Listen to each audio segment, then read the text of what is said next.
Hey, before we get into the video, I just want to talk about this really quick because this is fucking fascinating.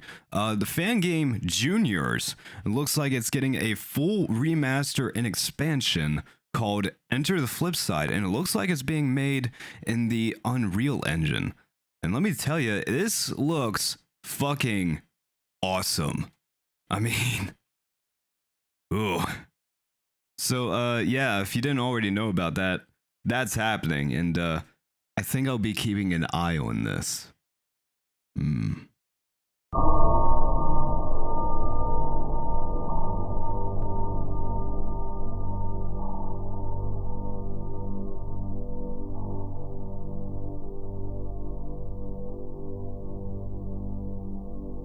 Five Nights at Treasure Island and Oblitus Casa are some of those rare games that I don't really expect to see from an indie developer. What originated as just another FNAF fan game, this time featuring well-known Disney characters, became something very interesting in my personal opinion. There's still cameras and there's still just being static most of the time, but there's a story going on here that isn't just, oh, another evil company that's Freddy Fazbear's but not is here and you're working here and these things are robots and oh no. And I think Oblitus Casa really capitalized on some horror elements that it only kinda touched on in Five Nights at Treasure Island. Let's talk about these games. So before we start, we kinda need some context, cause what the hell even is this game anyway? So Five Nights at Treasure Island was one of the more creative FNAF fan games at the time. Rather than just going with the bog standard formula, they actually took inspiration from, in my personal opinion, again, a decent creepypasta story called Abandoned by Disney. The story is a nice creepy spooky story about the actually abandoned Treasure Island, later renamed to Discovery Island. The story is about a guy that goes out to Treasure Island. He goes into one of the buildings, digs around a bit, takes some pictures, and finds a mascot room. Then one of the suits stood up and looked at him, and when it took its head off, yellow blood. It's a great story, and it works with so many elements that just go great with a horror setting. An abandoned area will already get you some points. People have this natural subconscious unease of abandoned, old, decrepit, uninhabited buildings. And combine that with the idea of the old Disney costumes. I mean, yeah, understandable. Then take it a step further by distorting it by way of changing the color. Now it's familiar, but also not. It's strange. Great story, great environment, perfect for inspiration. Which brings us to the very first iteration of Five Nights at Treasure Island, the demo, by taking this concept and throwing in other characters in an easy format, but also make it not FNAF. In FNAF, you need to deal with the threats by either closing doors, putting on a mask, or blinding the shit out of them! Because Foxy is epileptic. No, here you basically need to ignore photonegative Mickey, go into the monitor, pick a camera, and turn it off, which causes a noise and distracts Mickey because he can't see too well. And with most of the threats that you encounter, you'll deal with them by either turning off one of those cameras or by standing still. And you got a duck that yells at you. You got a headless Goofy. You also have a character called the Undying, which you can probably guess is going to be our Springtrap inspired character. Kind of. In the original iterations of the game, he was just a red humanoid, sort of implying that he was once a person that had his skin ripped off. Shit goes hard and I'm here for it. And the final version of the game, Undying, is a corpse inside of a classic 70s Mickey costume. Personally, I think I prefer the skinless person. The Face, which is a hell of a name, he is a deformed Mickey costume with human eyes, so it looks super uncanny. Love it. Remastered version 2 planned to introduce the Shades, which were meant to be stranger versions of some of the characters. And then you have Oswald, and he's pretty fucking creepy. Something a little off-putting about a Disney character walking around begging for God to listen to him. God, this is me. God, where are you going?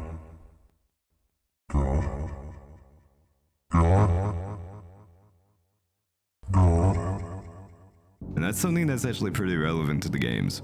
Because as the games got remastered, they planned to also have an antagonist, God. It's unknown how God was intended to work or what their whole shtick was, but I do find it interesting that they had Oswald calling out for God and have God in the game. I'm actually a little disappointed that I don't get to see that idea realized. I'm not going to talk about the individual remasters of the game, we'd be here all day. If you want to know about the whole history about Five Nights at Treasure Island, I recommend looking at... God fucking damn, I just want this person to tell me how to pronounce it. This person's video about it, it's fucking wild. But I will talk about remastered version 6, the final version of the game released in late 2020. This featured a complete overhaul of everything, and in my personal opinion, thank fucking God. I mean, look at this. This really brings out the horror vibe that I think a lot of these mascot horror games criminally lack. So for most of the game, we have our new cast of characters: photo negative Mickey, Donald, also known as Disembodied, Oswald, Goofy, or Acephalus, and Minnie, or Impurity, and of course the Face, Shades, and Undying. Starting with night 1, you have Mickey and the Shades. The Shades will not kill you. They are just meant to scare and distract you. They go away when you turn the lights back on. You turn the lights off to save power. Night 2, you get Oswald and Donald. Night 3 adds Goofy and Minnie. Night 4 adds the Face, and Night 5 adds the Undying. And here's where things get real interesting. Night 6, Mickey, Donald, Oswald, Goofy, and Minnie merge into a new character called Hourglass. But he's not the only new character. On Night 6, replacing God as a character, we deal with the main antagonist of the game, Mother. So now that we know the players, you need to know the story of Treasure Island. Because you need to, it's required. No, I'm serious. You are Jake, and you get hired onto the Supernatural Studies Association by Greg, whose team is preparing to investigate the abandoned Treasure Island. You are hired to go ahead of the team and look it over for a few days and collect data for him. You have one unheard message. Hello? Jake? Hey there, this is Greg from the Supernatural Studies Association. I'm just leaving you a message to notify you that we have a position open that you might be interested in. A small one, but hey, it's intriguing nonetheless. Currently, my team is doing an investigation over at this abandoned island. You might be familiar with it. The locals refer to it as Treasure Island. We just need someone to look over the place for a few days and collect data for us while we get things ready over at base. Should be a simple task, an easy way to get credits too. Hopefully you're interested. Give me a call back as soon as possible. Bye.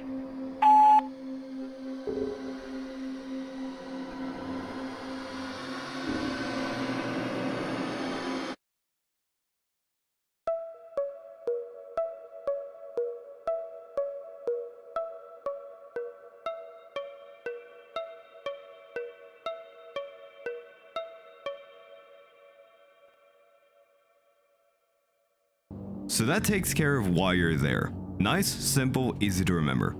I like it. Now, when looking at narratives in these games, it's important that you also look at the scenario through the eyes of the protagonist. What I mean is, we as players understand what's happening because it's a FNAF fan game. We know that the suits are gonna get up and move around. But if we become Jake for a second, we get introduced to a slight problem in the storytelling. In night 1, Jake gets a phone call from Greg thanking him for doing this and ensuring he'll get some extra credits, so I'm assuming the Supernatural Studies Association is some kind of college thing, and they're doing this Treasure Island investigation for some reason. Maybe Greg's looking for a grant or working on a degree or something. Kinda reminds me of Stephen King's Rose Red, actually. A little bit. Anyway, night 1. I'll play the full phone call for you, and then we'll break it down. Hey Jake, this is Greg.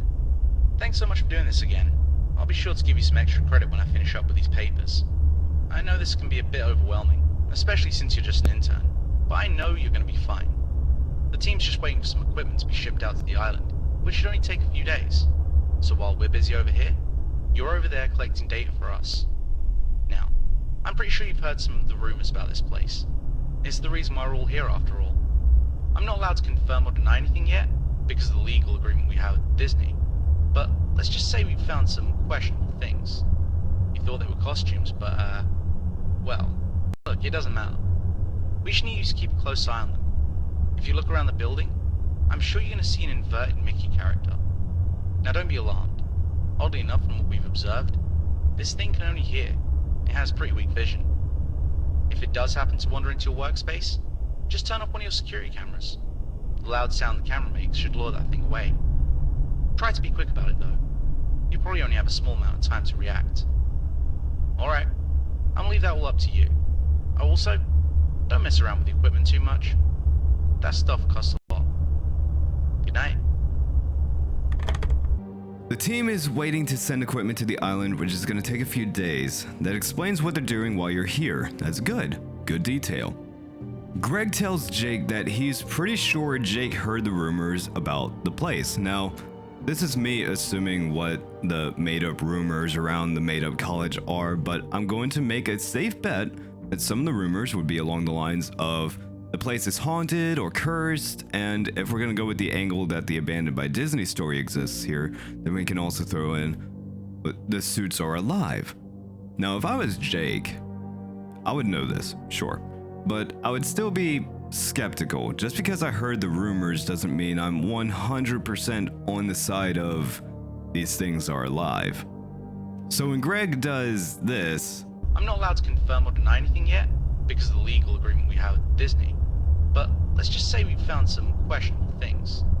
You thought they were costumes, but well, look, it doesn't matter. We just need you to keep a close eye on them. If you look around the building, I'm sure you're going to see an inverted Mickey character. Now don't be alarmed. Oddly enough, from what we've observed, this thing can only hear. It has pretty weak vision. if I was Jake in this situation, I would be like, now hold the fuck up, Greg. Let's back up a couple steps. What do you mean it can only hear? What the fuck, Greg? And no, motherfucker, it absolutely matters. You do not stop right there. What the fuck do you mean, but? And then he enters tutorial mode. So the issue that I see is that the story does not have Jake react to the environment, which is not unusual for these games, but we will see why this becomes an issue a little bit later. And I suppose we can make the assumption that Jake is just super into the paranormal shit, and the idea of the moving suits actually doesn't bother him at all, because they're just ghosts and this is paranormal evidence or something. I don't know. It's just something that stands out to me. There's being into paranormal investigations, and then there's this situation. But hey, what do I know? Anyway, that's our introduction. Keep an eye on the suits, cause that's the data you're here to collect, and don't break Greg's shit. Cool. After the gameplay, we're shown a very dark room with a very heavy breathing Jake, and get this flash. Ooh, mystery. Night 2. Jake? Hello? Oh, hey, it's me, Lisa. Greg told me he left you a little message last night, and I just wanted to join in. So, how's everything going over there? Did you see anything interesting? Probably not. From what Greg told me, it seems he left out a bunch of details. First off, I think he called those things costumes, but, well, they're not. We aren't entirely sure what they are, or what they came from. All we know is that they've been there for a while. Also, Greg said that those things can't see, but some of them can. I'm not too sure if all of them will be lured by the sounds. If it doesn't work, just try hiding or something. I don't know. Oh, also, did Greg mention Oswald to you? He stays inside that old storage room. He shouldn't cause you too much trouble. But if he happens to get up and start moving around like Mickey,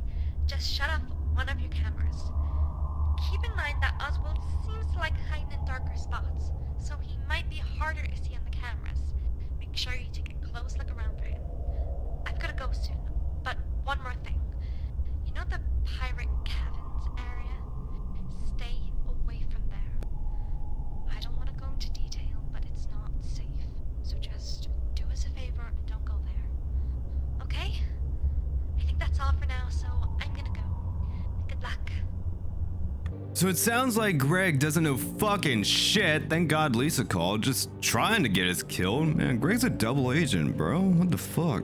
Anyway, Lisa gives us more tutorial stuff, but then she tells us to stay away from the pirate caverns. It's not safe. Noted.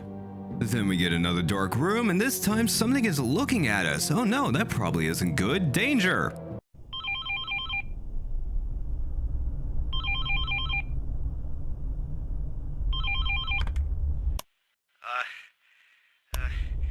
Hello? Hello, is anyone there? If anyone is hearing this, my name is Henry. I don't have much time. I'm one of the SSA's interns. I'm stuck in pirate caverns. Please, whoever finds this message, help me. I know a lot of things about this place. I can't say it all over the phone. They could be listening. Just please come get me out of here. I'm on the second floor. Night 3, Jake gets a call from Henry. Huh, that's weird. Greg never said anything about a Henry also being out here. Oh shit, he's in the pirate caverns. The place that Lisa told us not to go. Well, it sounds like he's in trouble. So instead of calling Greg or Lisa to ask if some dude called Henry was out here, we go to the pirate caverns and find the room of a perfectly well-adjusted individual with absolutely nothing to worry about.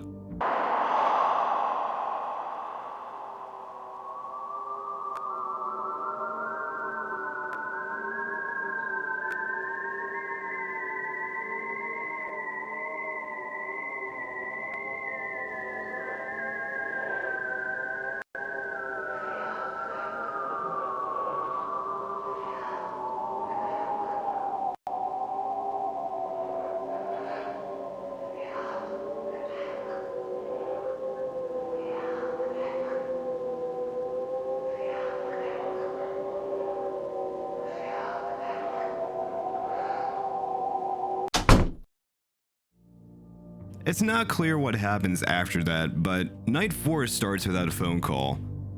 So I guess we're just not concerned by the fact that we got a phone call from someone who, isn't here, I guess? At the end of night 4, we're back in the dark room, but, things are a little less than ideal. Whoever this thing is really insists on having a staring contest. Sucks to be them though. Owls can go a max of 15 minutes without blinking. Night 5, it's pretty clear that we have lost all communication with the base team, and I think it's also pretty safe to say that we're kinda compromised at this point. It's unclear if we're possessed or anything like that. However, at the end of the night, we get a message from Greg saying they're having some issues and we're gonna have to stay longer.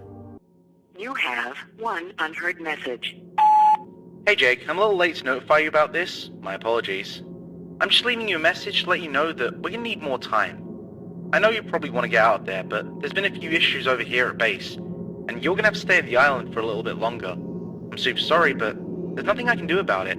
Just try and keep everything stable, and you'll be completely fine. I'm sure of it.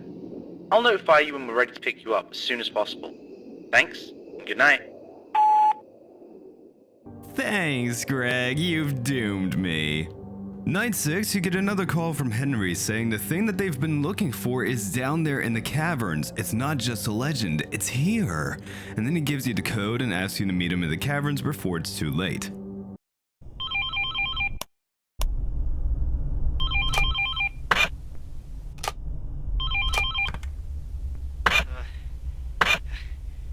Hello?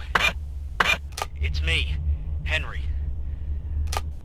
I don't know if this is getting out there, but after days of trial and error, I finally figured out the code to the 3rd floor of the caverns. What me and the team have been looking for is down here. They thought I was crazy, but I knew it. It's actually down here. It wasn't just some dumb legend that the locals made up. For anyone who's hearing this, the code is 3497. I repeat, 3497. Those things are still after me. I don't know how much time I have left. If anyone is out there, meet me at the caverns before it's too late. Please.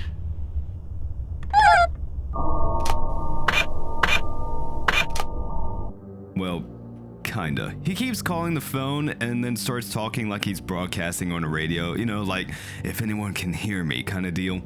So I guess we just never pick up the phone and answer the man. Anyway, so you go back to the caverns to try and find Henry again and unlock the vault containing the old art studio stuff. Jake goes in and is locked in the vault by Mother, who appears in front of him, and the game ends with her saying, "It's here, my children."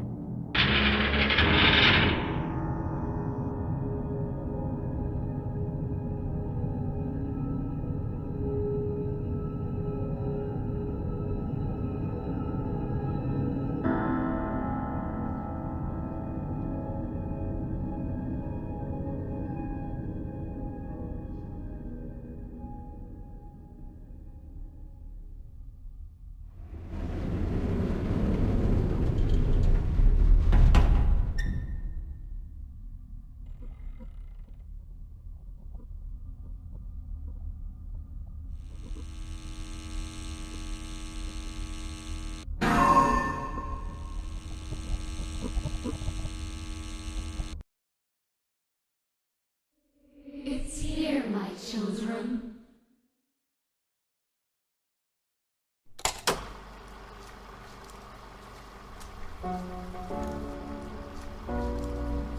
What an unfortunate fate.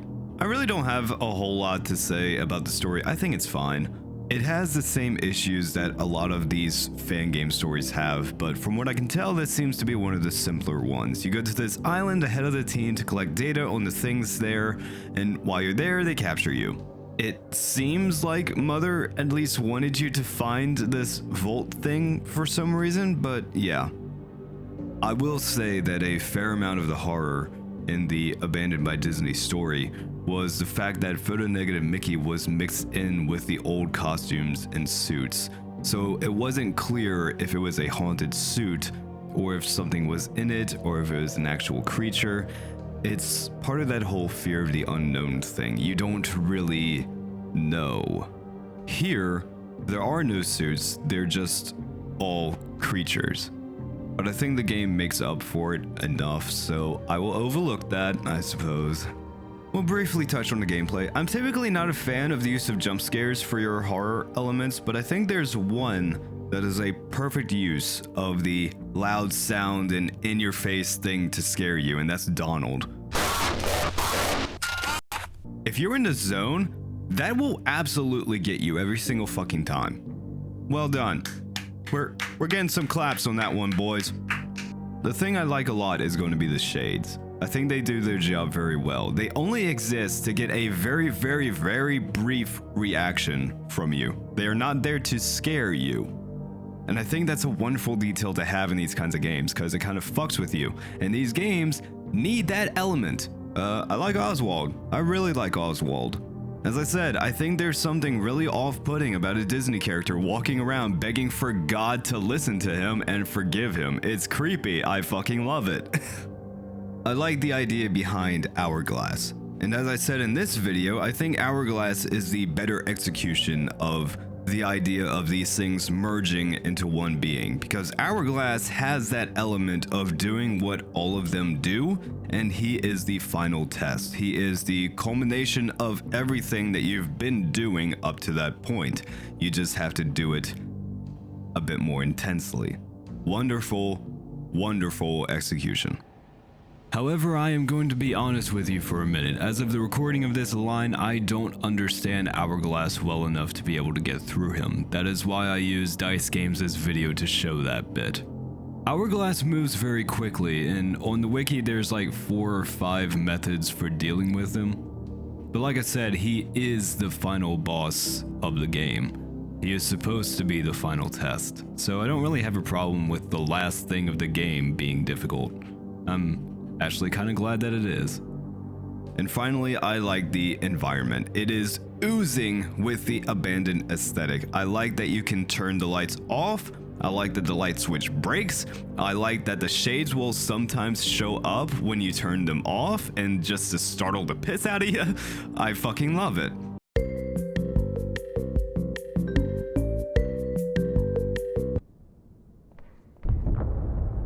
Staff only.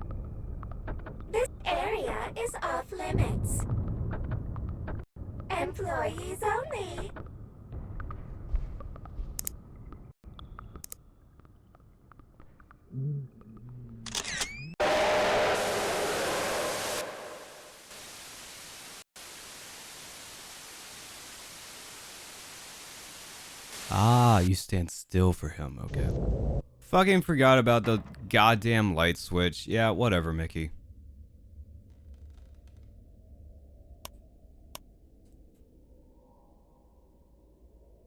Yeah, that's right. Go away, bitch. That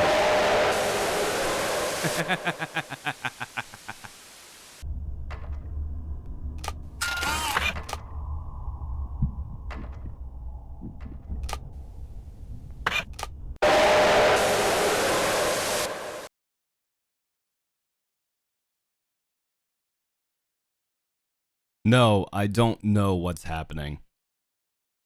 He's just been sitting like this and I haven't been able to close the game.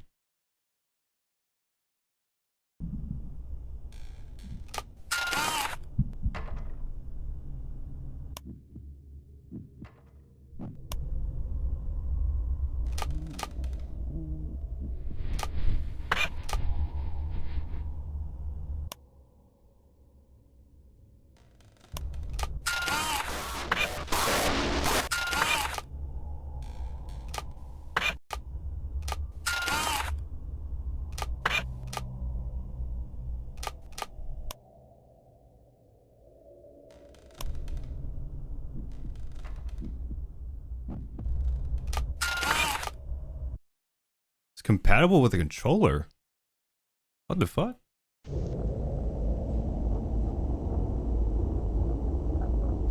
Hang on. Mickey, don't kill me while I'm doing this.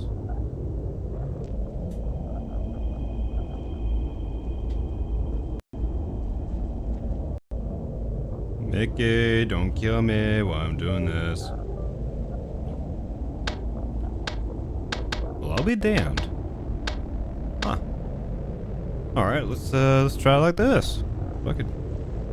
A? A? Which one's A? Which one's supposed to be A? I don't remember which one I made A.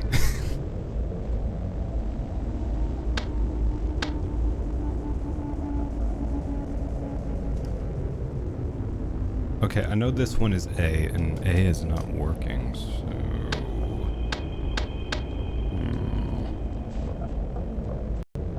Okay, just gonna... Alright.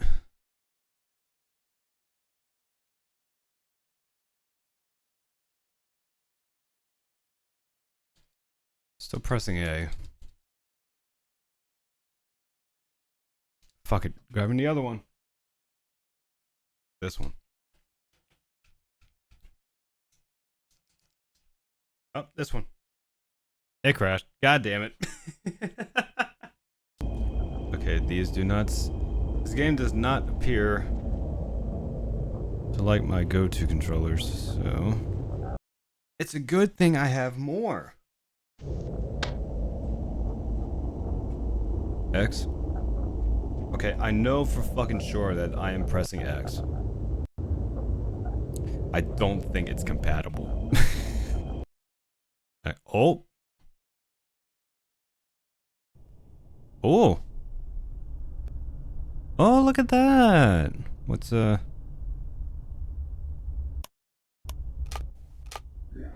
Wow.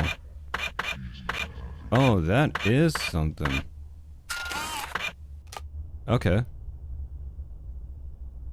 Okay. Alright, let's try it like this. I'm probably going to screw this up significantly.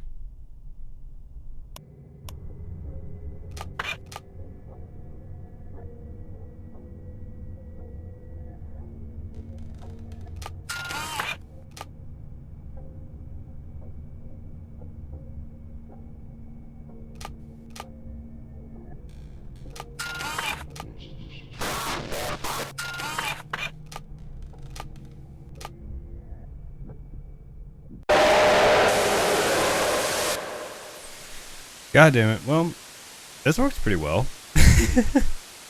And that brings us to the one that I really want to talk about. Oblitus Casa. Oblitus Casa opens with a recording from a psychiatrist named Dr. Jared Raleigh, who is treating Jake, and this recording sheds some light on what happened after we got locked in the vault. Let's let's play this tape a bit. Today is December 1st, 2004. This is Dr. Jared Rowley speaking, and my patient's name is Jake Smith. As per authoritative requests, all sessions with Mr. Smith from this point forward will be recorded for use in the Discovery Island case. Now, Jake, before we get started, I'm going to briefly explain the circumstances behind your admittance here on tape, for the sake of documentation. Is that okay? Okay. Jake Smith was declared missing in 2003 during the Discovery Island incident. A year later, on July 23, 2004, he was found and taken into custody after displaying signs of delusions and paranoia.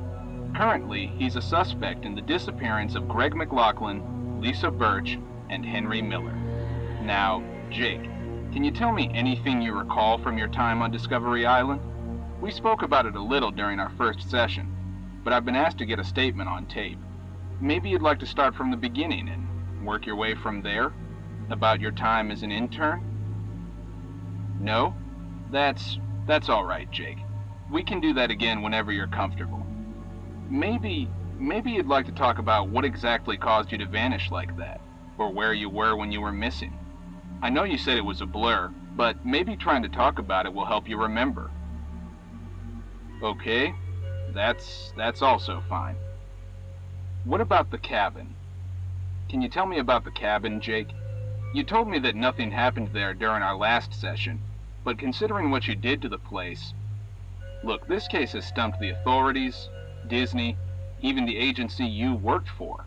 There's just dead end after dead end, and your friends' families have no answers. We know something happened in that cabin.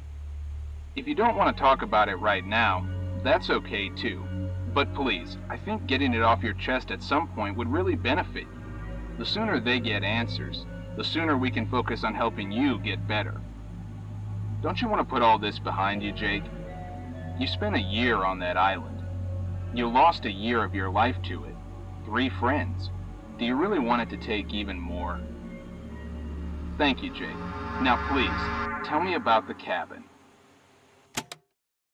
Yeah, I guess that'll work for an attention getter. I think it's pretty easy to understand what all the doctor said there, so I don't need to go over it again. So let's dive in. Before we get into the breakdown, I'm going to start by saying I love this game. I love how heavily this plays into these things coming after Jake, like actually coming after him. I like that it plays into the psychosis angle with having them go away in the mornings, and by having the flashes and the notepad. I like Mother in this game, and I'll talk about why when we get to her a little bit later. I like that the grandfather clock chime at the beginning of the nights is the night over sound from the FNAF games. That's neat.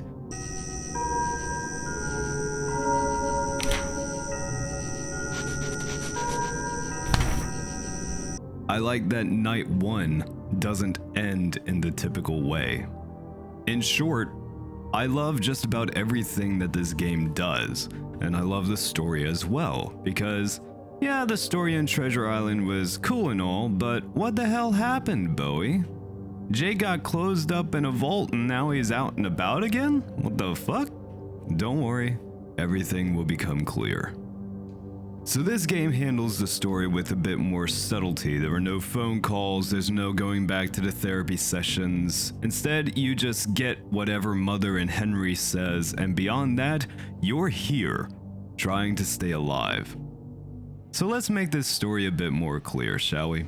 The Supernatural Studies Association was given permission by Disney to investigate the abandoned Treasure Island under a legal agreement. Greg sent out an intern, Henry Miller, ahead of the team to collect data for them before the rest of the team came to the island. It is not clear how much Greg and Lisa actually know about the island or what specifically happened, because as is the case with these kinds of games, some details are hidden from us. But based on these lines from Henry, you know, Jake, I really have my doubts about you. I mean, after everything that happened, after what they did, and then they send you here, who wouldn't? But you impressed me. You really did. I was angry at first. Angry about being lied to, about them putting me into that situation. I mean, it got me killed. Can you really blame me? I think it's pretty safe to say that someone lied to Henry about something related to the island. Maybe about the costumes not being costumes. Maybe they knew about Mother. Who can say? Either way, eventually Mother trapped Henry on the island and he was killed. It is theorized that Henry's body is the corpse that makes Undying, and that the Psycho room is the room that he used while he was there. It makes some logical sense considering the writing on the walls matches some of the things he says, like they're lying, and also the flashes when you see that room and him talking about the costume. But there is also no evidence that concretely supports this, so it remains just a theory. Regardless, he's dead. And then Greg sends out another intern, a university student Jake Smith, doing this for some credits under the same reason, to collect data. While he's there, it becomes very clear that Greg was lying about the specific situation that he's in, calling the creatures costumes when they are definitely not. Lisa warning us not to go into the caverns. It is very clear that Greg and Lisa know exactly what is here, and they are not being transparent about it. Jake finds out that Henry is still here, and he is trapped in the caverns. After getting a bullshit call from Greg saying, "Yeah, so we're gonna need you to come in tomorrow around 9? Yeah, we can't get you right now, we're having some issues. Sorry." Jake says fuck it and goes to try and help Henry, only to be trapped in the vault by Mother and then disappeared, or some supernatural shit that isn't fully explained to us. Point is, Jake disappeared. And simply based on the fact that Greg and Lisa are also missing, I can only guess that they finally went to the fucking island. Either they got killed and he escaped somehow, or they found him and let him out of the vault and then the bad things killed them and he escaped. Either way, they're dead and he's no longer trapped. Jake is back and Mother is not happy about that, and she sends Hourglass after him. He came to the tunnels where he tried to get out while avoiding them. They were looking for him. At some point, he found Hourglass trapped in a fuel storage room and he lit that bitch up.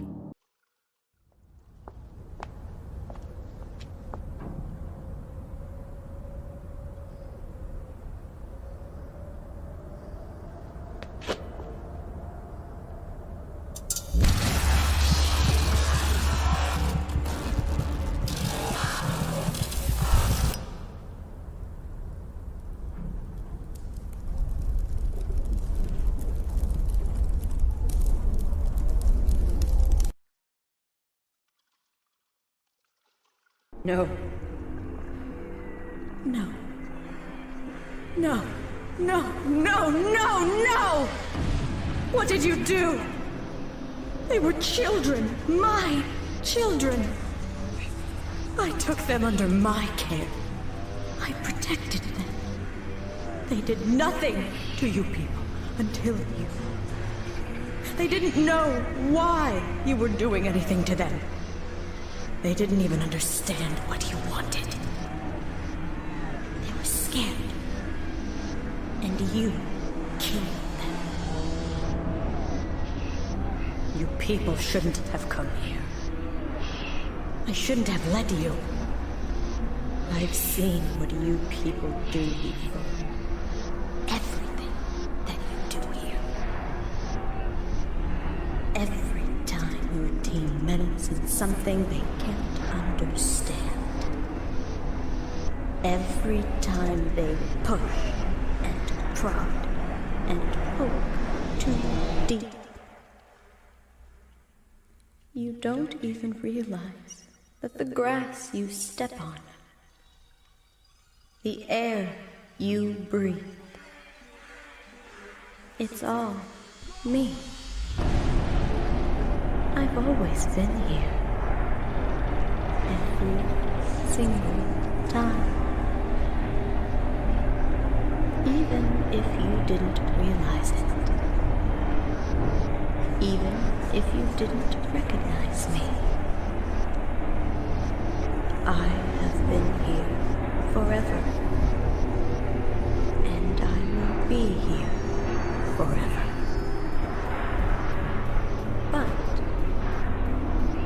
Even after the countless amount of times I've seen this play out, the eternities I've spent with you, I never thought you'd go this far. I was wrong to let you pollute this place, to walk all over me as long as I did. I was wrong not to deal with you a long time ago. It will all end here. I will make sure of it.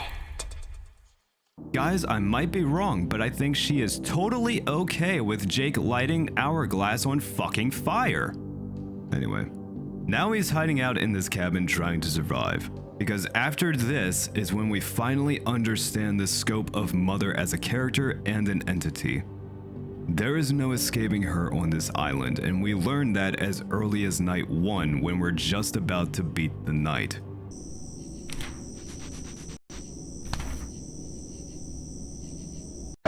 She is playing with us.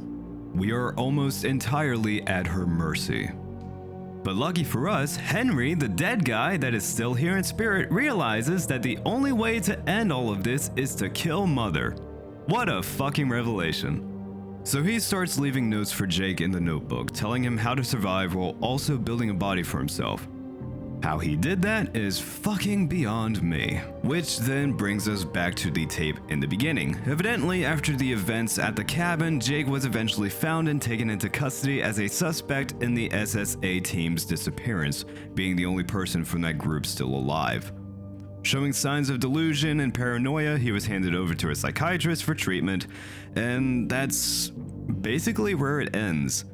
There really isn't much of a conclusion outside of that. We don't know what happened to the creatures after he left the island. We don't know what happened to Mother. I'm making the assumption that the tunnels happened after escaping the vault and before hiding out in the cabin because Hourglass only appeared in the tunnels. He never showed up in the cabin, ever. Alright, analysis time. Overall, I don't dislike the story and really don't have much to say in critique of it outside of what I already said. I think it's fine for what it is. It's a very short little series and a very, very short story, assuming this is supposed to be the conclusion. And considering how many hands this IP went through, I think getting this much from it is more than fine. I'm glad to see the original idea was able to be realized a little bit after that much time. People know how I feel about the Five Nights at Freddy's style gameplay, so there's no need for me to get into it here, but I think these two games, and Oblitus Casa in particular, change it up enough to where I'm not as opposed to it. And the different premise really helps. Unlike being a security guard with a bunch of robots where a normal person wouldn't be blamed for saying fuck this job and diving out the nearest window or finding a good sturdy pipe and defending yourself, these creatures give the impression that there is not much that you can do to stop them. They aren't mechanical. One of them doesn't have a fucking body. One of them is floating. One antagonist is a fucking dead body brought back to life, and the bad guy is God. What can you realistically be expected to do in that scenario other than what you do as gameplay? So in that regard, I am fine with the gameplay. The scenario presented in the gameplay makes more sense to me in these games than in Five Nights at Freddy's. And you're on an island. You can't just leave. And this also kind of gives the feeling of like hunkering down in a corner of a house just trying to survive. I mean, I guess I probably would have barricaded the doors and boarded up the window, nailed the attic door closed. No, fuck it, just light the house on fire, because, you know, it turns out that fire is extremely effective. Actually, no, you know what? That's a point. The second I found out that fire fucking works, I would have said fuck it and just drenched the fucking place in gas or something that's flammable during the day, because they apparently canonically go away during the day. Get them all in one place inside the house, have an escape plan, and burn that fucker to the ground. Henry had the right fucking idea. You have all been called here, into a labyrinth of sounds and smells, misdirection, and misfortune. This is where your story ends. And to you, my brave volunteer, who somehow found this job listing not intended for you. Although there was a way out planned for you, I have a feeling that's not what you want. I have a feeling that you are right where you want to be. I am remaining as well. I am nearby. And to you monsters trapped in the corridors, be still and give up your spirits. They don't belong to you. For most of you, I believe there is peace, and perhaps more, waiting for you after the smoke clears. Although for one of you, the darkest pit of hell has opened to swallow you whole. So don't keep the devil waiting, old friend. Which is exactly what he does in the true ending of the game. Let's fucking go, Jake. Finally a character in these fucking stories with some goddamn sense. Jesus fucking Christ. Is that so much to fucking ask for? And before you say I lied to you earlier, I'll have you know, I never lie. I just tell the wrong truths. Anyway, I absolutely love the sound design and the art style. There's nothing else for me to say about that. If you disagree, you're wrong. But I am gonna nerd out about the horror elements for a minute, and you can't stop me. To put it bluntly, they're nothing short of almost perfect. The kind of stuff that I see in this game is stuff that I feel mascot horror has been lacking for a long time. This really goes all in on the uncanny element. These are beloved characters that almost anyone can immediately recognize. And they do way more than just give them an odd face or sharp teeth. They stretch them out, they goop them up. The face, look what they did to our duck friend. This is great. As for the scares, let me tell you, this game does something that not a lot of indie games take the time to do. And it's a very subtle thing, but it makes a big difference. And it's the build up to the actual scare. The animations before the jump scares. People just don't take the time to put in animation, and that's what sells the scare. The jump scare is one thing, but you gotta build up to it. It's one thing to put an animatronic at a door and turn the light off, and then only animate the scare. But it's another thing to have the creature open the door, step in, and look at you. It's a small thing, but it does so much for the actual scare. It does so much for you to see the weird movements and the unnatural positions and things of that nature at some point. Because sure, people can get scared of a still image. It can happen. But if you can see the thing in that still image move, you see how it moves, you see what it does, it helps a lot. If anyone remembers the nurses from Silent Hill, or the worm from the forest, or the grunt from Amnesia, the Wendigo from Until Dawn, any of the monsters from Little Hope, they're all kind of memorable because they're all just strange. They move unnaturally, among other things. Have I made my point yet? I think so. Let's move on.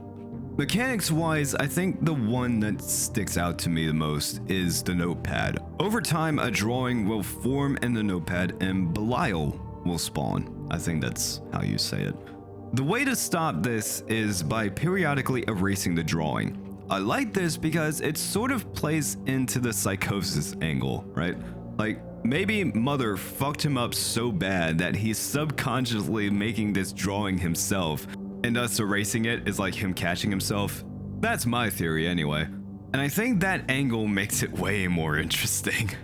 Especially when it changes to Mother in Night 5. Speaking of Night 5, just like Treasure Island, I think this game handles the final night battle thing pretty well. Where Treasure Island used Hourglass and Mother, Oblitus Casa has you only facing Mother, just in different forms. You start the night with Mick in phase 1 and the notepad saying she behaves like her children. It's telling you that mechanically nothing has changed, but narratively, she is the final boss, and she is all of them. Take notes. Phase 1 Mick looks like a normal Mickey. Phase 2 is when Mother starts getting annoyed and the disguise morphs a bit. Here we have that twisting thing that I talked about in this monster of a video. It's so good. It's a perfect execution of a final boss type situation, at least for this type of game. Fine, I guess I'll talk about the other characters. Since the characters from Treasure Island are all fused into Hourglass, it wouldn't make any fucking sense for them to be here in this game. So here, we have Steamboat Willie, Belial, Daisy, Pete, Dippy, Photonegative Minnie, big difference there, and the face again since he did not merge into Hourglass. The ways to deal with the camera characters in this game are to keep them in place with some music or remove their eyeballs with a camera flash. There's no shutting down cameras or turning the lights off or standing still this time. Willie and Dippy react to the music while Daisy and Minnie react to the camera flashes. You have to be careful to not look at Daisy too long or she'll come in the office and you don't want that. We already went over Belial. She is the enemy in the notepad, failed to erase her drawing in time and she'll spawn. That leaves Pete and the face. Both of them are in the attic and to get rid of them, just threaten them by aggressively looking at them with a lighter. And yeah, that's basically the whole game. In conclusion today, I am very satisfied with Treasure Island and very impressed with Oblitus Casa. You know, this video was originally only going to take about 30 minutes. And then I kept talking. Oh well. They are some of the better FNAF fan games that I have seen, and I am so glad to see that it became what it is rather than being the more typical fan games that are around. There's an amazing amount of work present here. Story-wise, everything that I've seen that happens at least makes logical sense within its world, which is all that I ask for with these indie games. As long as it makes some amount of sense, I'm going to be more lenient with smaller projects. I like that there's ambiguity with Henry in Treasure Island. It's not super clear if that is Henry on the phone or if it's possibly Mother impersonating him trying to trick you. I'm okay with things like that being left to interpretation because it ultimately doesn't affect the story one way or another. It's the same result either way. And after Mother's monologue in Oblitus Casa, I think it is entirely possible that she was trying to trick you. And speaking of Mother, I am glad they decided to flesh her out a bit rather than just saying she's God and leaving it at that. And on a final note that doesn't really neatly fit in with anything else, when it comes to naming things, I always like it when I see that there's some relevance to the name and the game or the story. It just shows good attention to detail, and knowing that Oblitus Casa is Latin for forgotten house, and we're playing this in a cabin on an abandoned island, it's just one of those things that makes me smile a little bit. All in all, really good. I still prefer linear stories, but I think this was about as linear as these fan game stories get, and I'm not too miffed about it. Really, really good stuff. I am happy with this. And you know, a little fun fact about me and the channel.